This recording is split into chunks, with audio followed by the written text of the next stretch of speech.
وصفة لذيذة للبطاطس البيوريه، اقتصادية ولذيذة وصحية.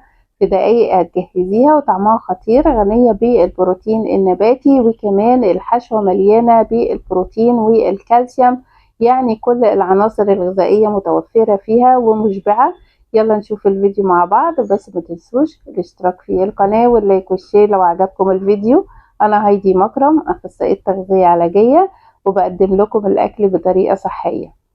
ما تنسوش بقى الكومنتات واللايكات في الفيديو علشان يوصل لكم كل جديد. اول حاجة هجهزها هو حمص الشام، باخد منه حوالي كوباية الا ربع، وبنقعها حوالي 8 ساعات او اكتر من 8 ساعات، يعني ممكن بسيبها من بالليل لغاية الصبح. بعد كده بغسلها طبعا كويس، وبعد كده بسلقها لغاية ما تستوي نص تسوية، يعني تكون مش مهرية، يعني مستوية بس مش مهرية. بعد كده ببتدي اقشر حوالي كيلو الا ربع من البطاطس، وبسلقه برضو لغاية ما تتهرس خالص خالص وتبقى ناعمة بالهراسة كده، وبهرسها. وبعد كده بعيد عليها تاني بالشوكة بتاعة الاكل، علشان البطاطس عشان تكون ناجحة لازم تكون كلها كريمية كده وكلها مهروسة كويس.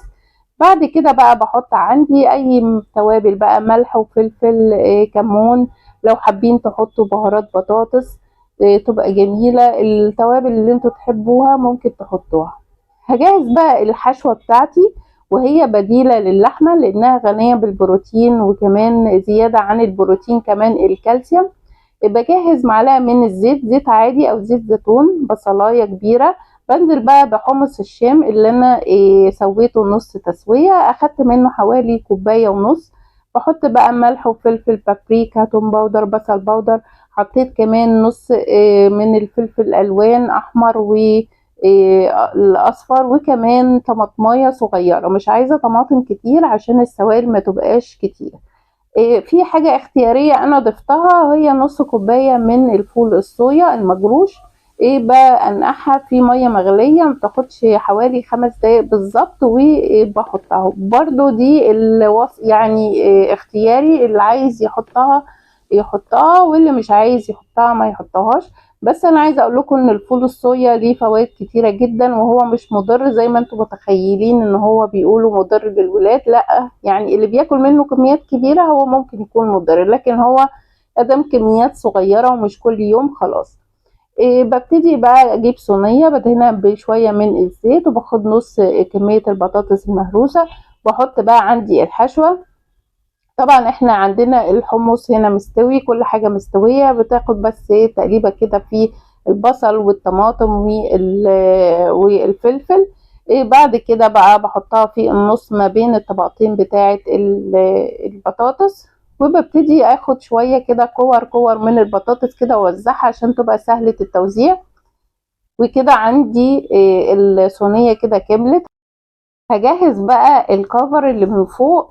المفروض ان احنا بندهنها طبعا بالبيض واللبن، بس هي عشان ما فيهاش بيض ولبن نباتية، فانا عملت لها كده تتبيلة لذيذة كده ومديها طعم خطير.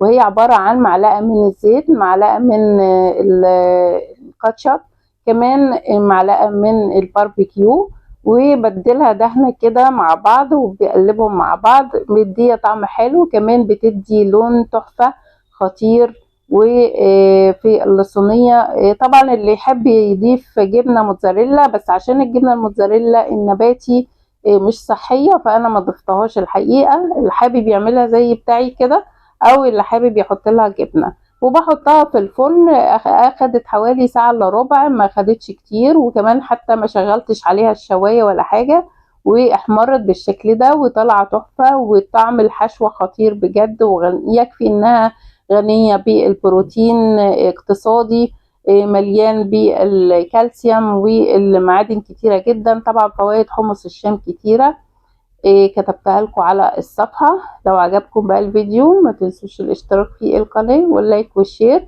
انا هايدي مكرم، اخصائية تغذية علاجية، وبقدم لكم الاكل بطريقة صحية. باي باي.